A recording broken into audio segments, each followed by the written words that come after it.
እኔ መለ ፍቅር ወይዬ እኔ እናንተ ግን መቼ ነው የምንቀባው? ቅርቡ እንጋባለን አልኩሽ አንዴ። ምንድን ነው 10 አመት ሙሉ የምትጨቃጨቂው? ወዲህ ነው ጸጉሩ ገባ ያለ ሰው አትናገሩ። በቃ ከምንም በላይ ጦላባና ትረባ ነው የሚመልጠው የጀለሶቹ ምናምን ማለት ነው። ያየ ሰው ቁጥር ምን ነው ጸጉሩ ገባ ምን ነው እንኳን ገባ። በቃ የአንዳንዶቻችን አምሽቶ ይገባል፣ የአንዳንዶቻችን በጊዜ ይገባል። ጨዋ ስለሆነ ነው በጊዜ ይገባው።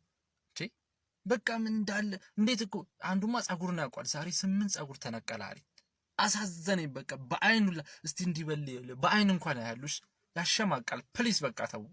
አረስቶ በእናትህ እቺ ኳስ እያየሽ ወይኔ አንተ ክለቦች ላይ እኮ ተለምኜ ነበር የምሰራው። ሹት መሰለ ሁለት በረኛ ነው ሞተን እኮ ግርም የሚለኝ ባለፈው ሱፍ ሰፊ ነበር። አሁን ደግሞ ኳስ ተጫዋቹም ግን ሁሌ ካንተ ጋር እመች ተጫውተን መሀል እንደ አንተና ድራኑ እነሳ አነጎቹ ወይኔን ጨዋታ አይተው ምን ነው ባልተፈጠረን እኮ ነው የሚሉት ዘብጠልሽ ደግሞ በጣም ከሚገርም የተነሳ ደግሞ ኤክስትራ ጨርሰን ፔናልቲ ስንመታ ከመሀል ሜዳ ነበር የሚያስመቱኝ። ፔናልቲ በረኞቹን ጨረስካቸው ብለው አያይሽ በጣም ጨነቀኝ። ምን ጨነቀህ? ይሄኛውን ጉርሻ ጎርሼ እሺ የሚቀጥለውን እስኪ ጎርስ እሺ ምን ልጉረስ? አንተ ይሄንን ጉረስ ኮራስ ጀባራስ ራስ ሰላም። ባለፈው ቅዳሜ እግር ጥሎኝ ቦሌ ሲሄድ ማን ያዘዋልና ፍጹም ባለቤትነቱ የጸደይ በሆነው ከአዲስ ኮፊ በረንዳ ላይ ክፉኛ ሲያዛጉ አያቸው። አሞራ እንዳይገባባችሁ።